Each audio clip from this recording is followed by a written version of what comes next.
the way I'm going to do this is actually, we're going to take a look at the New Jersey and Virginia elections. I'm going to look backwards before looking forward. I know that a number of you, and it's really kind of following journalists' lead and pundits' lead of thinking about, well, this is going to tell us something about the midterm elections in 2022. I think that I want to look backwards before looking forward.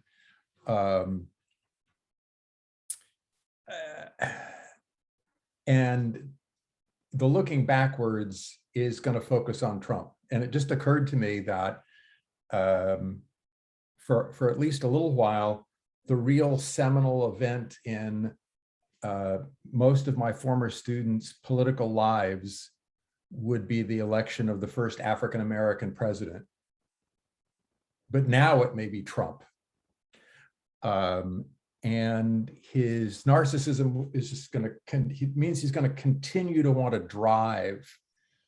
Everything should revolve around Trump. And so he's going to want to drive what's going on in politics all the time. He's going to make endorsements. He's going to, there we go. He's going to claim victories.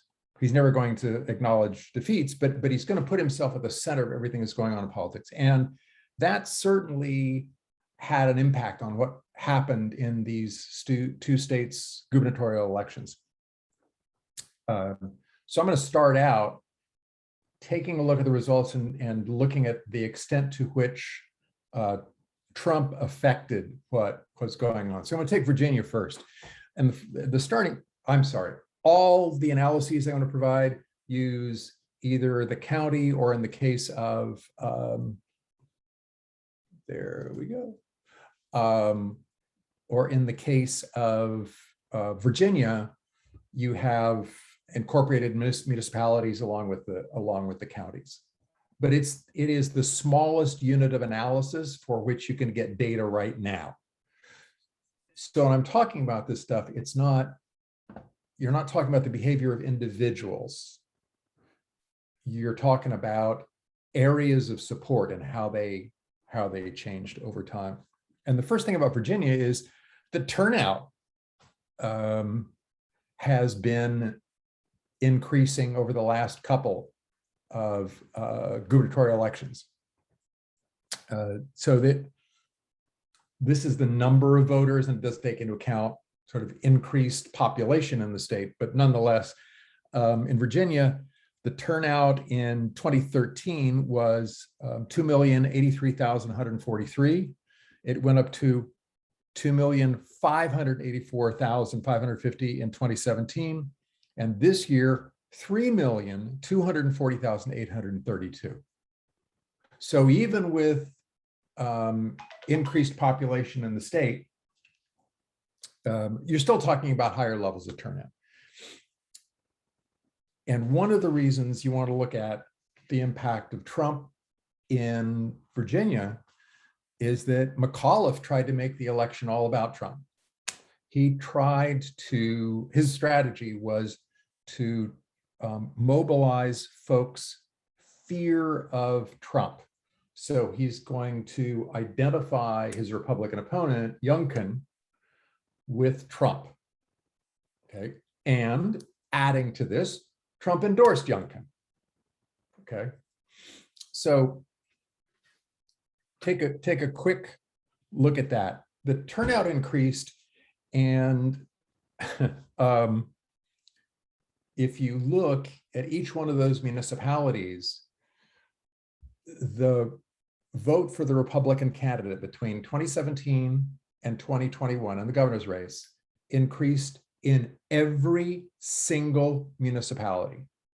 There was not one municipality where Youngkin had fewer votes than Cuccinelli did 4 years early. Every single one. Okay. If you look at McAuliffe's votes and how many votes he obtained in each of these municipalities compared to Northam 4 years earlier, Well, he increased he increased the total in a number of them, but his vote declined in a number of those municipalities. Okay, so it was kind of a mixed bag for McAuliffe as you look from 2017 to 2021, but it was nothing but good news for Youngkin in terms of getting out the vote. On average, if you looked at the municipalities, McAuliffe did gain 10% in the number of votes over 2017. And that was sort of generally across the board. On average, however, Youngkin gained 59% in each municipality over 2017. Okay. Those changes in support between 2017 and 2021 were unrelated to the vote that occurred in those municipalities for Trump in 2020. No relationship at all. So it's not as though there was a surge. I'm going to put it directly to the point I started out with. McAuliffe failed. He just failed. If McAuliffe had succeeded, you would have seen higher levels of turnout in anti-Trump municipalities as those folks got scared that Youngkin was going to do the same kinds of things that Trump would do. That's not what happened. Okay, so Trump really was irrelevant. Just for giggles, I also took a look to see whether another previous election, and that was the Senate election of Tim Kaine, had any relationship there, whether that might say something about what occurred in the 2021 gubernatorial election. No relationship. Okay. So what accounts for Youngkin's success, which was pretty striking given that Biden won Virginia as a state pretty easily. Okay. First, Trump endorsed him, but Youngkin never acknowledged it. he didn't comment at all. So that meant the Trumpies in Virginia could follow the orange man, decide they were going to support Youngkin because after all, Trump endorsed him. But Youngkin avoided being toxic and being the target that McAuliffe wanted him to be by not mentioning the support and instead focusing the election on education. Made it all about education. So there he could rail against the mandates, and Virginia had pretty strong mandates affecting the schools, and get the support of folks who, they didn't support Trump, but they weren't thrilled about how difficult their lives were. Okay, I'm going to go ahead and say this. In spite of the fact that those mandates saved lives in the state, and I'm going to come back to this. There's what we refer to as an asymmetry in the way that voters hold candidates accountable, but there's more than a little perversity in the fact that McAuliffe took abuse for something that his predecessor had done that was really probably a pretty good idea. It certainly inconvenienced folks, but it wasn't a bad thing to do. So he was able to mobilize the anger and resentment that Virginia voters who didn't support Trump were feeling, and he also rode the back of his endorsement from Trump. And there are problems on the other side. McAuliffe is not the most attractive candidate in the world. I think of the South as having lots of folks who are pretty sociable and nice and warm. McAuliffe's from Syracuse, New York. He has more than a little of the pompous gas bag about him. And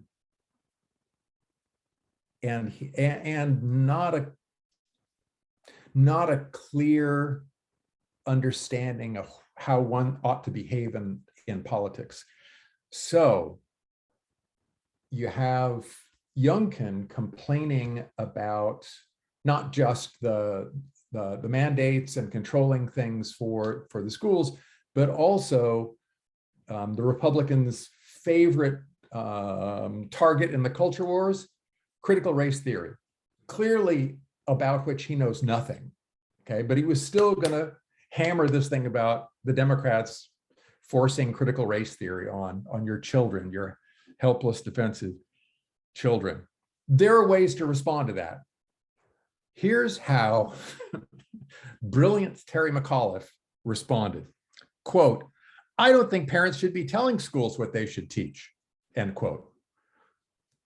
Terry, you're not entirely wrong. You're not entirely wrong, but no astute candidate would ever say something that stupid. You don't say that. There are ways to attack that campaign approach that Youngkin made. That wasn't it. So you had a less than stellar candidate in McAuliffe and a pretty skillful threading the needle on the part of Youngkin so that he could assemble a coalition of Trumpies and Republicans who weren't Trump supporters, but were upset, and even a few Democrats who were just annoyed with the inconveniences they experienced during the pandemic.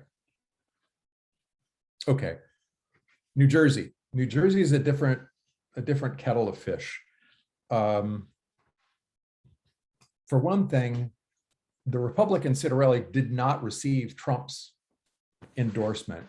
In fact, Trump didn't endorse anybody, but he ran against a couple of candidates for the Republican nomination who claimed they were Trump's favorite candidates. One of them even went to the lengths of making up a Trump endorsement for himself. So the Republican candidate in New Jersey is really explicitly not connecting to Trump at all. Okay, and you don't have Phil Murphy trying to scare folks that Citarelli is the Republican is a Trump clone. So Citarelli didn't make some of the kinds of claims that Youngkin did. I think every challenger candidate for governor is going to try to take advantage of the fatigue that voters all over are feeling in dealing with COVID. And so Citarelli did that, and he also tried to portray Murphy as a carpetbagger from Massachusetts. He'd only been in New Jersey for 20 years. Sorry.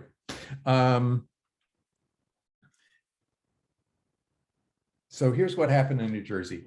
Turnout increased in the New Jersey gubernatorial election over the 2017 results, but not as dramatically as in Virginia. Citarelli increased the Republican Party's number of votes in every county except one. Mercer? I think Mercer was the only one where he did sort of in the middle of the state. Murphy, however, increased his number of votes in about half the counties and received fewer votes than he did 4 years earlier in the other half of those counties. The really key county was Essex County, which is a heavily black county, the northeast corner of New Jersey, and he lost a ton of votes compared to 4 years earlier. And I'm going to come back to that. So here's what happens in terms of Trump, and you're taking a look at Trump support and how this affects. Citarelli increased the number of Republican votes across all counties, regardless of level of Trump support. Absolutely no relationship at all. Okay, you're going to have to hang with me on Murphy, because if you regress the percentage increase or change in Murphy's votes from 2017 to 2020 on level of Trump support, as the level of Trump support increased, Murphy got more votes in those counties. Hang with me. What that doesn't tell you is in those counties that he should have kicked butt, which were pro-Biden, not pro-Trump, there was lower turnout. Okay, so Murphy didn't manage to mobilize the base. And Essex County is like the easiest, bestest illustration of it. And again, importantly, it's a heavily African-American county. Okay. And again, I played around with the Senate election in 2018, and that didn't do anything there at all. Okay, so here's to pull it all together. These gubernatorial elections, this is a reminder that gubernatorial elections receive a lot of media attention. Okay, if you get a lot of media attention, then characteristics of the candidates can matter a great deal. If it's lower visibility, partisanship is going to drive stuff much more strongly. Okay, it's not as though partisanship doesn't affect gubernatorial elections. It does. It's just that it's not as strong as you would see in, say, House elections, which are lower visibility. Okay.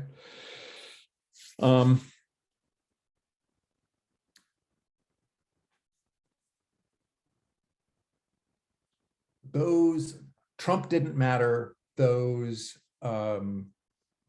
outside external factors didn't matter. The key thing in New Jersey was that a fair amount of that base stayed home. And as the incumbent party governor, you were going to pay the price for having to govern through the pandemic.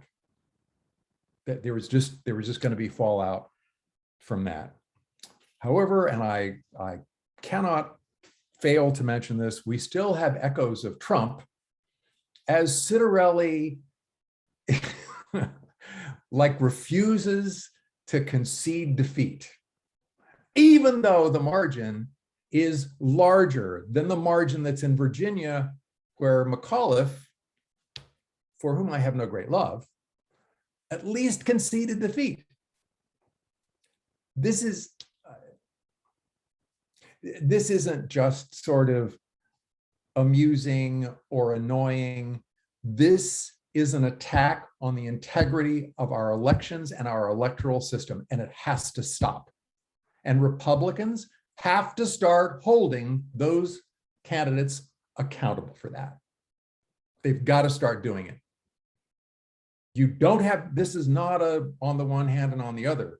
This is Republican candidates who are taking Trump's lead and challenging every election that's even remotely close. It has to end. I got my rant out of the way. On to the midterm elections, okay?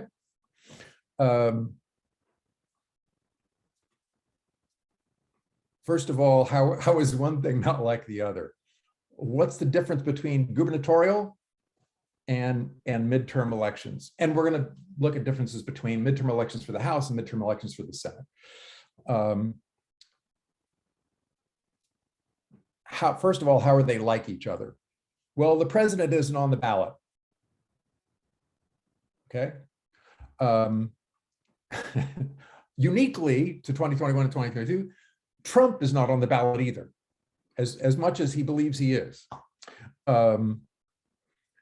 Further, these elections are going to all exhibit the asymmetry that I referred to before. Here's the asymmetry. If you take a look at voters holding incumbents and incumbent parties accountable, you might think it would be reasonable for voters to reward incumbent parties that had performed well and punish incumbent parties that had performed poorly. In fact, voters only do one of those things. They don't reward good performance, but they punish bad performance. Okay. This has long been seen.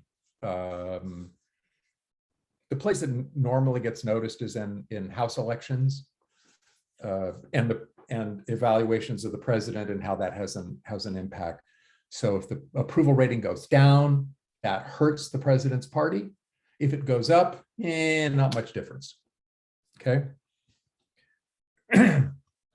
A key way in which they're not alike is you can't gerrymander a state. Okay, so you can't gerrymander a state for governor's elections or for U.S. Senate elections, but you can do it for the House. And what's been happening since, let me see if I can do this. 2010 is a really important year for all of this. Let me see if I can do this.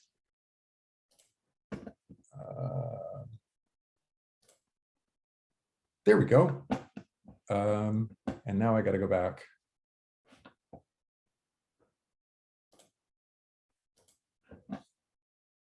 I'll get this done. Maybe I won't. Come on, Pat, you can do it. I'm not sure. I'm not sure you should bet on me. I see you up there, but I'm not.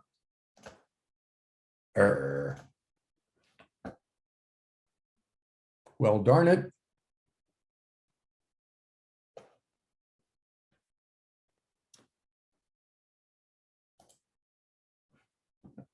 Yeah, there we go. All right. I'm going to try and do it now. Bingo.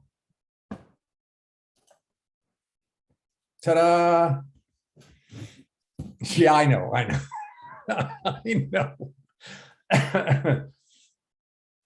This is, I went through and gathered these data by hand. All right. So give me a little credit here. This was like grunt work to do. Actually, I entered most of the data on those electoral things by hand. I didn't find many spreadsheets. Virginia has 133 municipalities to screw around with. So, all right. Who can gerrymander? The party that controls the state legislature. So if you take a look here, look at 2010, and the Republicans dramatically increased their control of state legislatures and control way more than the Democrats. It gets really different by 2018. Okay. That's a big change. That's the Tea Party.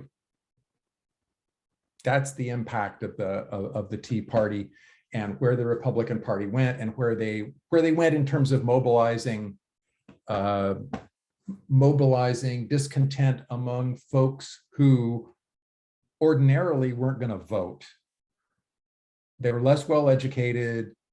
They were, you know, they were all of Hillary Clinton's deplorables. It's just that they hadn't discovered Trump yet. That provided the opportunity to redraw district boundary lines, and that's right after the census. So, and put bluntly, the Republicans have been way, way better at gerrymandering than the Democrats have done. So that's a key development. Let me explain why it matters. Gerrymandering, if you all remember Ron John's thing on gerrymandering and redistricting, when you're gerrymandering, you're doing a combination. Yeah, I know you don't remember anything, do you? Packing and cracking. Okay, so you pack voters from the other party into as small a number of districts as possible, and you crack your party's support into the greatest number of districts possible. Here's the way that can work then is that you can get more seats than your total number of votes in the state would merit. Wisconsin and Pennsylvania are probably the best examples of that with their state legislatures.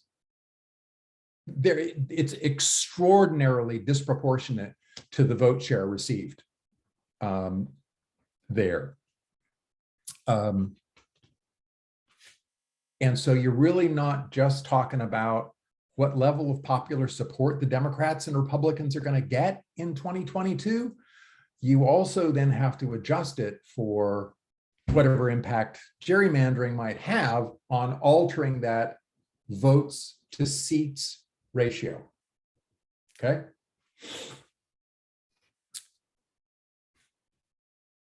So what do I think is going to happen?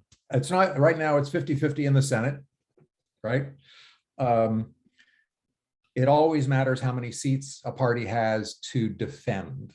You want to have a smaller number of seats to defend, and it's going to put you in a better competitive situation. Well, there are 20 Republican incumbents up for re-election in the Senate. There are only 14 Democrats. So that's an advantage for the Democrats.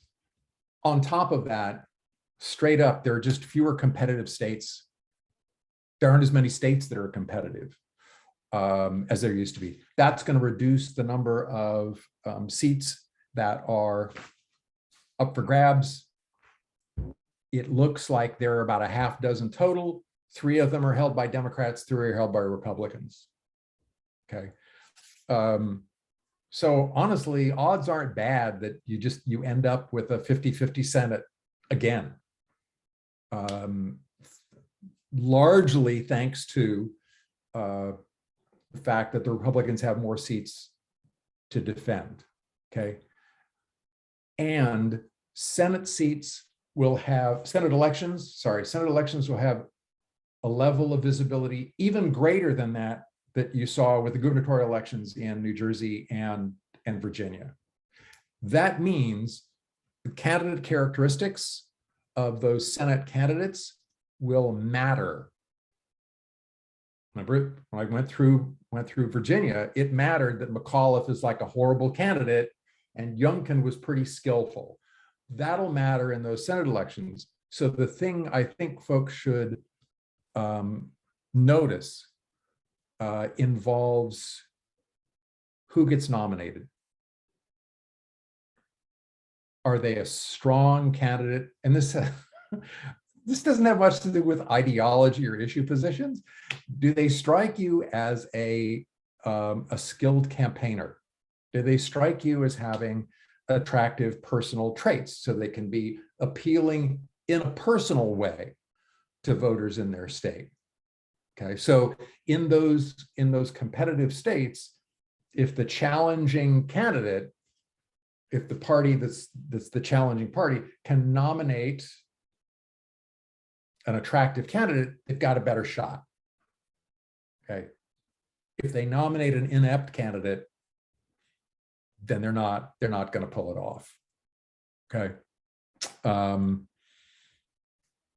If folks remember, this has been a number of years ago now, but Richard Lugar, who had been Indiana senator for forever, loses in the primary to an absolute whack job. Okay. This is absolutely a Republican state. But Joe Donnelly, the Democrat, could win the state because the Republican primary voters had nominated such an absolutely crazy candidate. Okay.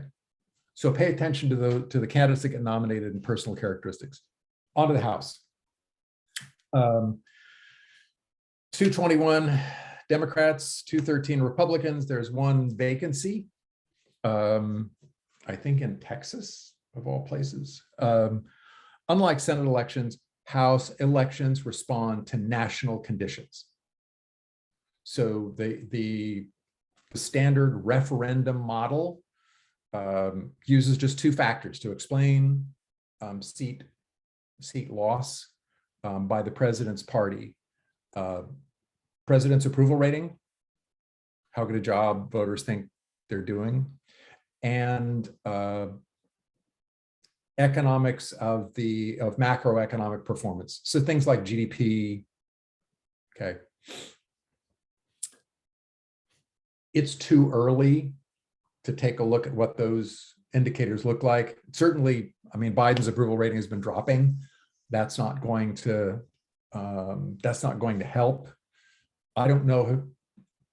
I will ask anybody to jump in at this point. Anybody seen, has there been any change in that approval rating as a response to getting the infrastructure bill passed?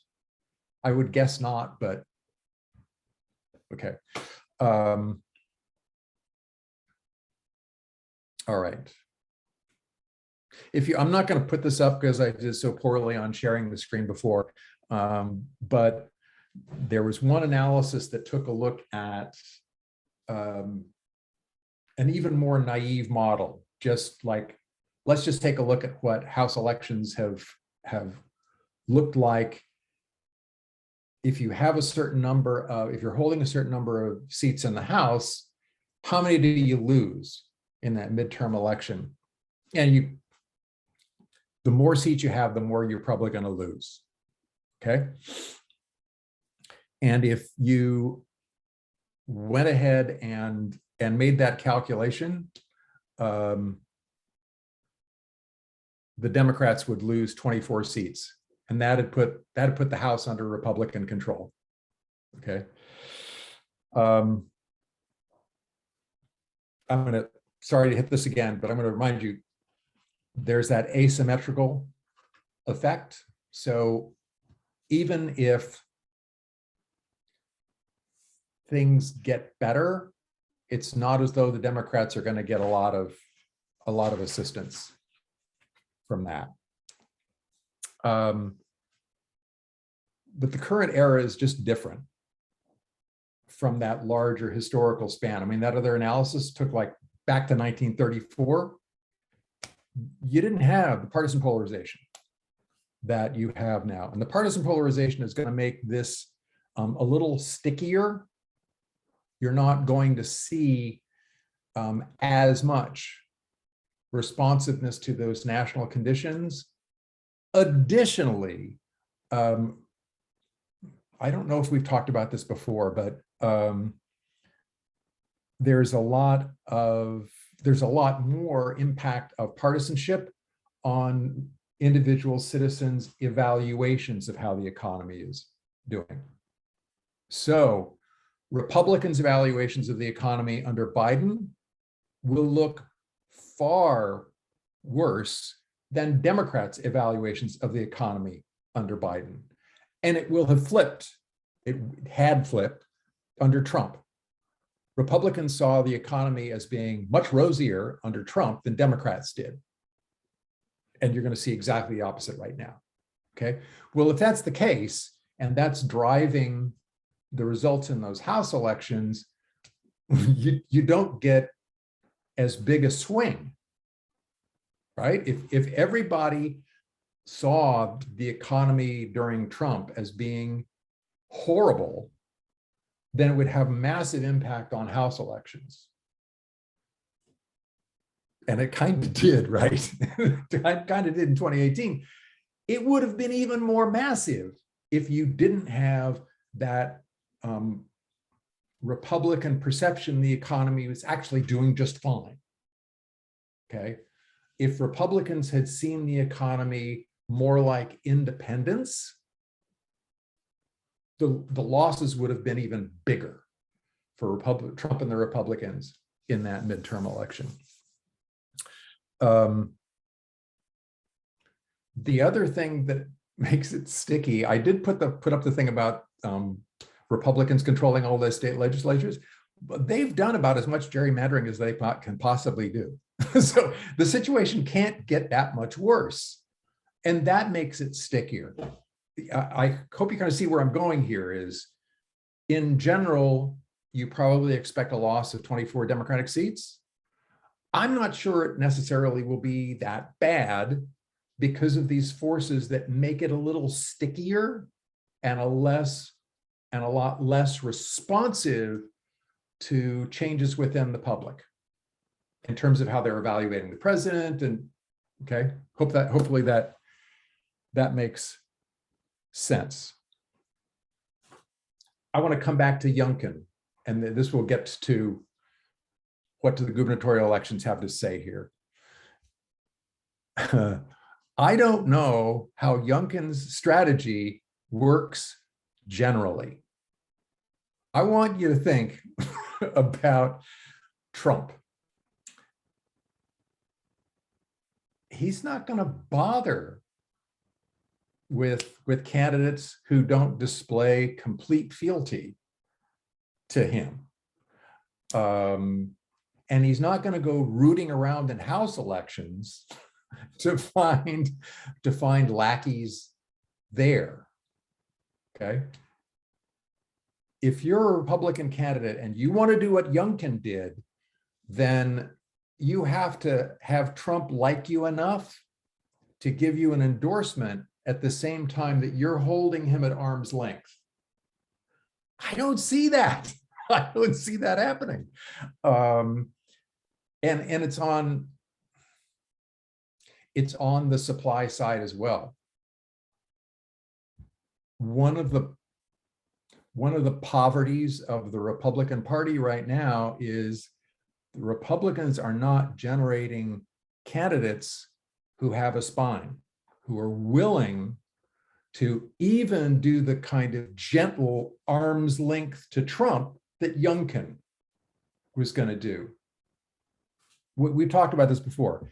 Every single Republican who has spoken out against Trump leaves elective office. And I'm not interested in celebrating the courage of those mighty Republicans who spoke out after it didn't matter. If the party wants to avoid the real harm that's being done to our political system, they've got to stop. They've got to stop bowing down to Trump. So that's it. That's it. I tried to go as quickly as that's like shorter than a regular class. What do you all got? Everybody's muted. I can't. Oh, I'm trying to like press unmute. It wasn't going. There's a little bit of discussion in the chat about ranked choice voting, and particularly how it played a role in Youngkin winning the Republican ticket. There were 7 candidates apparently for the primary. Do you have any thoughts about that? And were you able to take a look at how he was able to differentiate himself in that ranked choice? I didn't look at the primaries. I just looked at the general election. And, I don't know that it's that may be at least a partial explanation for him getting the nomination, but another major part is he's just rich as sin. Hmm. He had plenty of money to run that campaign. And the other part is, it's not as though ranked choice is spreading across the nation. It's not going to materially affect what happens in the midterm elections. I would, certainly Ron John believes that ranked choice is a good idea, and we ought to move in that direction, and that it would have that sort of impact. I didn't take a look at the other Republican candidates in Virginia, but I have to believe that there were folks who were more repellent than Youngkin. As long as Trump is on the scene, you're going to have really, really awful human beings who try to run as Republicans, try to get Republican nominations. There's actually one in your backyard. Do you know about this guy? Yeah, in South Jersey. No, I don't. This is in the state legislature. He ran against, I think it's the guy who is the Democratic leader in the state Senate in New Jersey. Oh, the new guy that just got elected? Yeah. Yeah, if people don't know about it, there was the state legislature, the most powerful Republican in the state of New Jersey. He lost to most powerful Democrat. Democrat, but yeah, Democrat in the state legislature, and he lost to a truck driver who drives for Raymore and Flanagan, who is a furniture company here in Jersey, and he's a truck driver, good blue collar guy, and he ran and unseated the most powerful. You're leaving out the best part. You're leaving out the best part. He's a QAnon supporter. I was going to say, I think we're ignoring the elephant in the room about this man. Yeah, he's a QAnon supporter. He's really anti-Semitic. He's a horrible human being. I didn't vote for him. And it's just awful, absolutely awful. And you're gonna, particularly, and it was a low visibility race. There's no local media there's no local newspaper down there. So, and local newspapers have been dying anyway, but you didn't see any news stories about what an awful human being this guy was until he won election. And you're sorry, Republicans in the audience, but you're going to continue to have characters like that running as Republicans, trying to get Republican Party nominations, and they're going to occasionally succeed like that guy does. But Pat, hasn't that been a problem for a while? I mean, isn't that for sure with the Tea Party didn't have that problem too? Yeah. It's the same problem. It's just a different variation on the same. It's qualitative. They pushed it to the extreme. I'm not trying to make them the same, right? But that's not a new problem, I guess is what I'm saying. Right. It's like having one step and then another step after it. Yeah. Yeah, absolutely.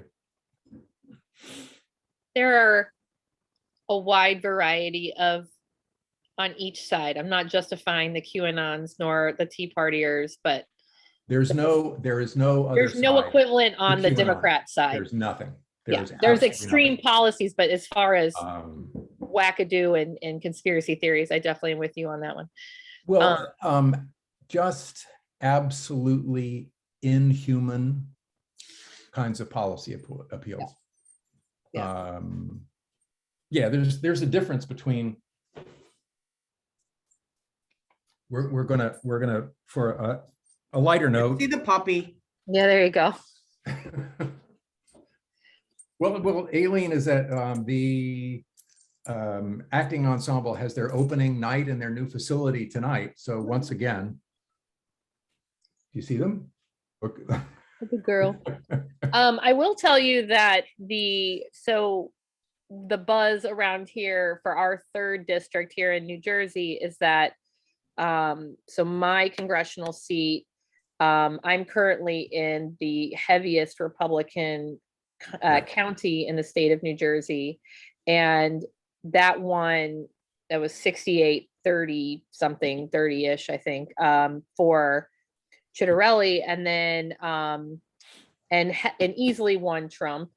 And there's a good portion of Trump supporters in my particular area, but I was happy to see that Chitterelli really distinguished himself between the two. But there's buzz because our congressional seat is connected to Burlington County, and Burlington County is tends to vote Democratic, but not heavy Democratic. So Murphy lost a good percentage of votes. He still won the county for the governor's race, but only won it by something like 11,000 votes, or like 8 percentage points or something. So with Chitterelli winning Ocean County by something like 30% or something, and then Murphy barely hanging on for Burlington, all of a sudden I'm getting from both sides, because I'm on both email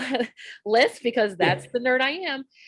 Both sides here, Democrats and Republicans for the 3rd district, are extremely nervous of holding on to this seat for the midterms for next year. It's going to be it's going to be a bit of a battle, and I'm keeping in mind the things you said, Pat, about who the Republicans nominate. There's only one gentleman that's come forward, and he's 38, and he heads up a yacht making company, manufacturing company, and he has never been in the political realm before, and he's the only one really coming forward at this point saying, I'm directly going to challenge Andy Kim for the seat, for the House seat. For the House seat, yeah. Okay. So we'll have to see.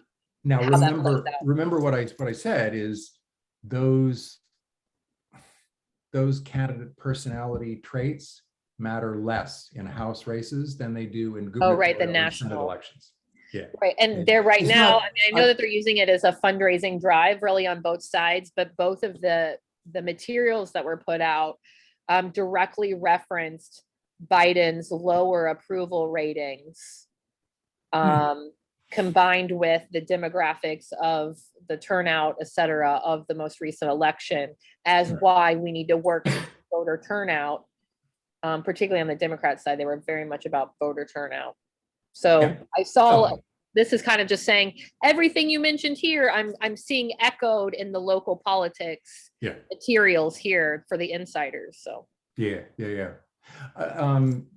mean, turnout's always going to be a bigger deal for the Democrats. It's always going to be a bigger deal.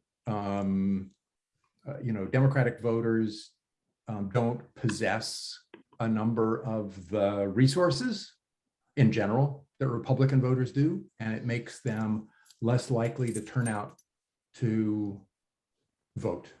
You can put that. Whoop, she is tired of you. You can put that negatively too, in terms of the willingness of state legislatures to put voter ID laws into place and other restrictive measures to try to suppress the voting of minority voters. Do any of you know who Rich Lowry is? Nobody? Rich Lowry writes at the National Review, which is a conservative Republican kind of, they style themselves to be intellectuals. And he's a sloppy man in terms of his thought. He's also vain. If you look at his columns, he will always send in a picture, and the picture is from like 20 or 30 years ago. Well, he made a claim in one column that there was no evidence that voter ID laws affected minority turnout, when I know there were more than a couple of these articles. So I emailed a little twit with citations of those articles, and needless to say, I didn't get any response from him. I'm shocked, but the evidence is there. It's not bad enough that state legislators in Pennsylvania was the most notorious. They must be stupider in Pennsylvania. They went ahead and admitted that was the reason why they put those laws into place. Somehow that didn't convince key judges. In the chat, there's a bit of discussion around kind of the Republican base, saying that emotions are much higher right now for the Republican base than the Dems, and so that also affects turnout. Yeah, I think that's true. I'm gonna connect that to the asymmetry thing. It's easier to generate turnout. I mean, there was even one of the pundits who was saying but they're not aware that things are different now. I may have at some point referred to a paper that my dissertation advisor did with another one of his graduate students. And the title was a bake sale theory of American politics, trying to explain turnout and just posing this question. Do you go to a bake sale to buy baked goods and get a deal? In other words, are you taking the sort of self-interested approach? No, you do it because you're part of the community, and you're doing it because you're connected and you have a sense of obligation to other members of the community. That's what historically drove turnout.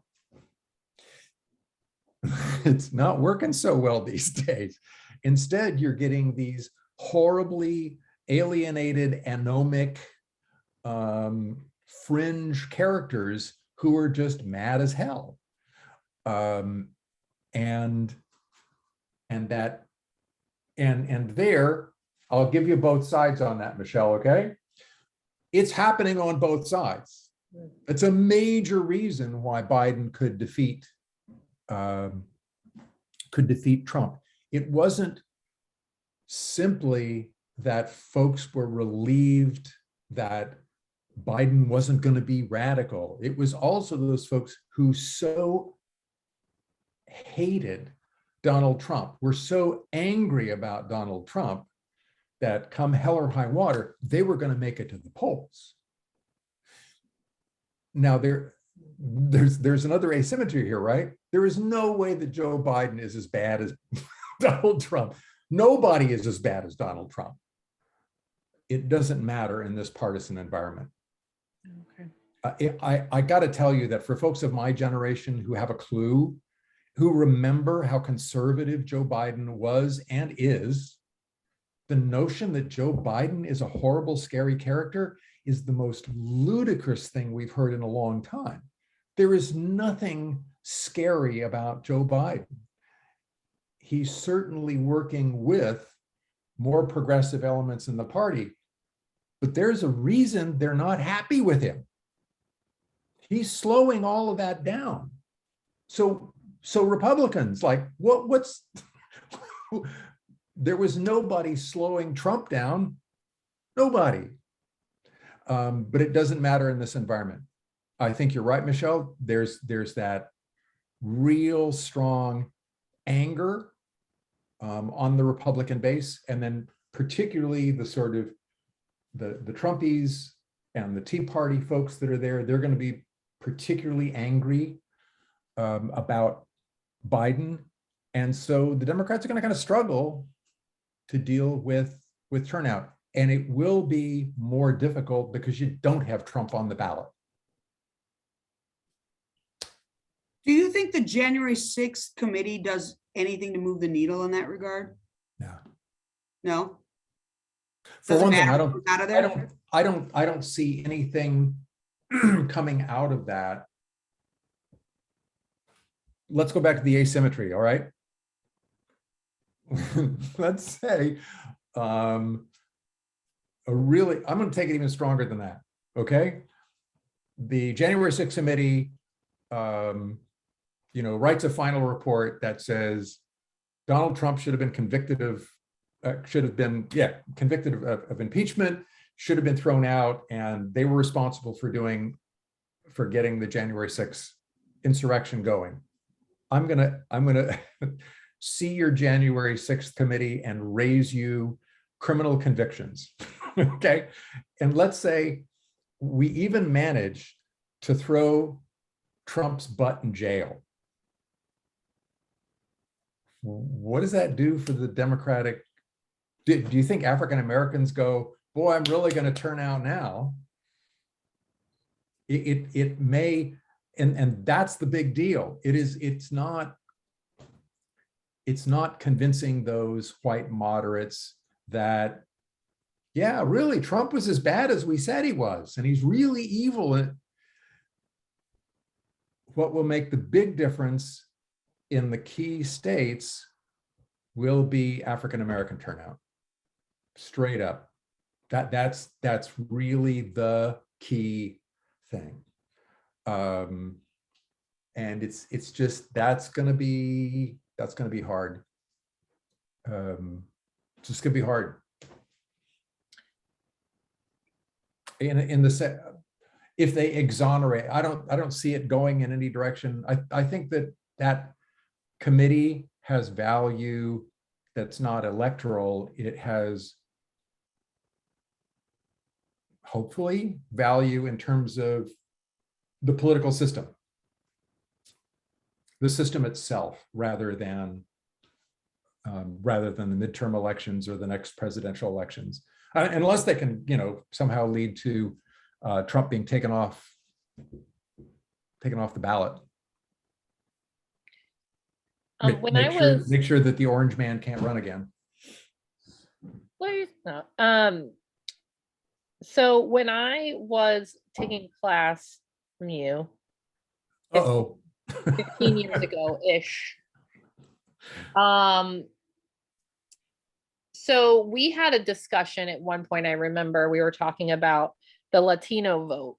And I remember at that time, there was the big study had come out that was talking about the Latino vote, and that was going to be the big driver in politics in 20 years, et cetera. And I feel like we're still talking about, the African-American vote, and we haven't quite ever talked about Latino vote. Is it a matter of it's such I have a different theories in my head, but we're still not talking about it. And so is it just a matter of it's harder for them to mobilize? Is it the same issue, or is it there's a large spectrum where you have the more conservative Latinos and then you have a progressive? Is it so big of a group that it's hard to nail them down? What's the thinking behind that? Yeah. It's a complicated thing, and that's part of it. Mm-hmm. That's part of it. Straight up, the Republicans can count on Cubans forever. Mm-hmm. The Cubans for whom Fidel Castro has never really died. They are. I kind of want people to remember that the wealthy Cubans that came here were the horrible human beings that had they just been horrible. They had amassed wealth on the backs of ordinary Cubans. They were just awful. And they're really angry they lost all the wealth that they had amassed.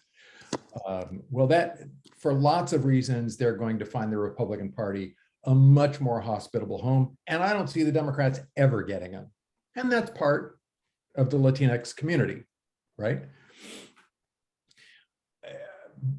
But Democratic candidates, and what really matters is the presidential candidates, and Biden bears some blame for this, have done a poor job of making direct, targeted appeals to the Latinx community. Because, as you note, it's not just Cubans and everybody else.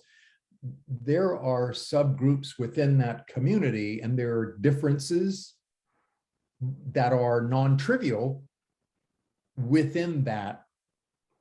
You really shouldn't call it a community, right? Because they're not,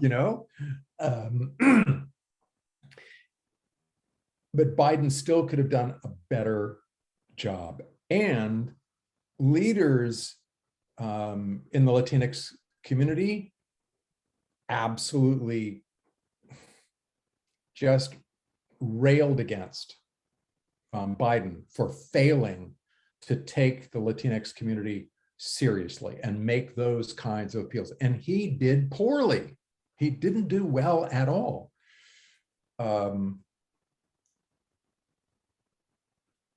So it's a combination. You've had some candidate ineptitude. You have most of the Cuban community, particularly the older Cuban community, it's going to be Republican. And you just, if you're a Democrat, you just write them off and you focus instead on folks from Central America, folks from Mexico, Puerto Rico, and you do it separately. Mm. You look at those groups separately, and you acknowledge that there's a significant fundamentalist community within the Latinx community, and you've got to take that into account. You're going to get folks in that community who are staunchly anti-abortion. Well, you're going to need to approach them differently than the rest of the folks. But with Biden, it was like a sin of omission. It was like they didn't even really try.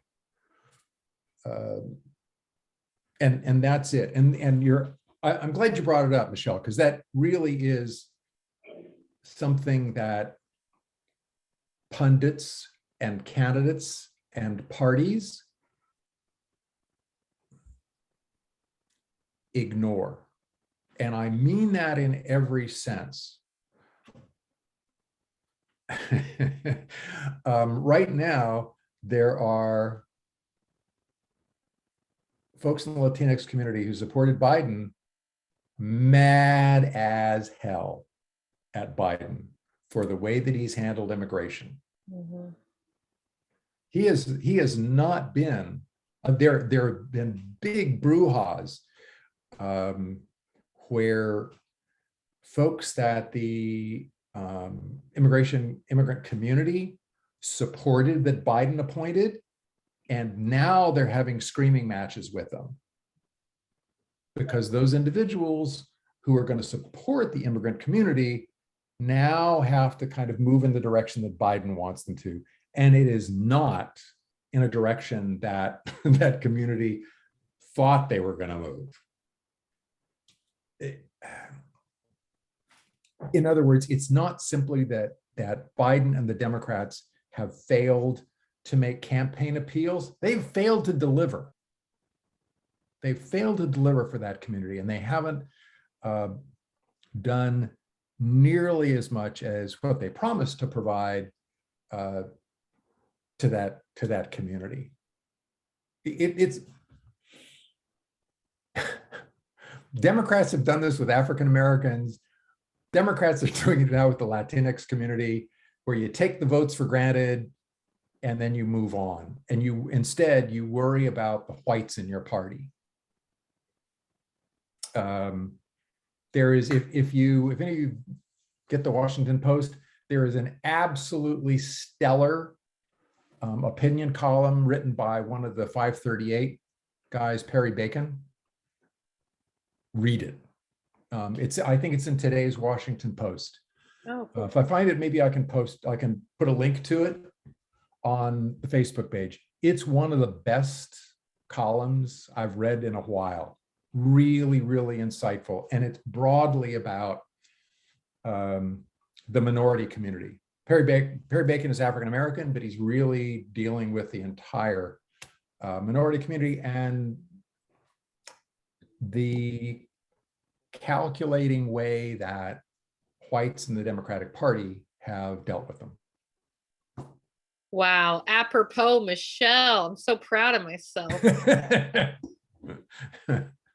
No, I work a lot with the Latino community, and it's obviously always been part of my volunteer work and stuff. And I just, but it's always been in the back of my mind, like for so long, they've always said that, the United States, the #1 language is going to be Spanish, that like there's eventually going to come a point where they are the majority, and, waiting for that turning point. I didn't know if they're playing a role in politics at this point. So in terms of immigration and fertility rates, it's not it's not African Americans who are going to, the sizable minority group in the United States. It's going to be the Latinx community. It's just that the African American community is far more politically homogeneous. And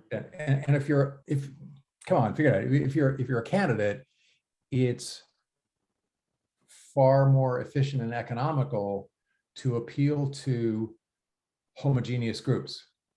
You make one appeal, you get everybody.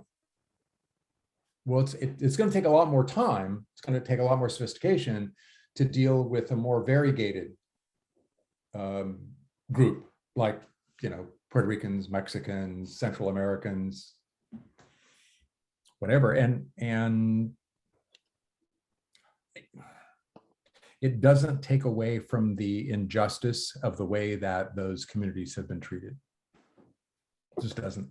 Well said. Well said. Again, I can't do any Perry. I can't say enough good stuff about Perry Bacon's column. It really is.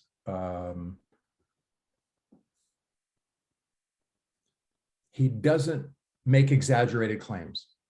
Everything is measured, and he's right on the money every single time.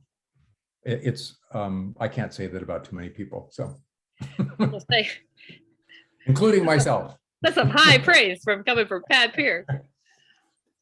Awesome.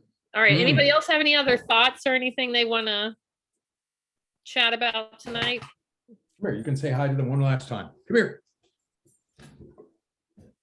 Oh gosh. Whoop. There we go. Our little mascot. All right. It's been great. Thank you for taking Yeah. the time to put together the analysis for us. I haven't seen anything like that. And I've had being from this area in New Jersey, I've read a ton, and I haven't heard some of the stuff you presented tonight. So thanks for taking the time to put that analysis together for us. Sure. I know that we don't have many folks there, but this is getting to the point where I love doing this stuff for you guys, but I don't know if I keep, I know. I don't know if I keep doing this if we're not getting any more folks. No problem. Just throwing it out there. I'm just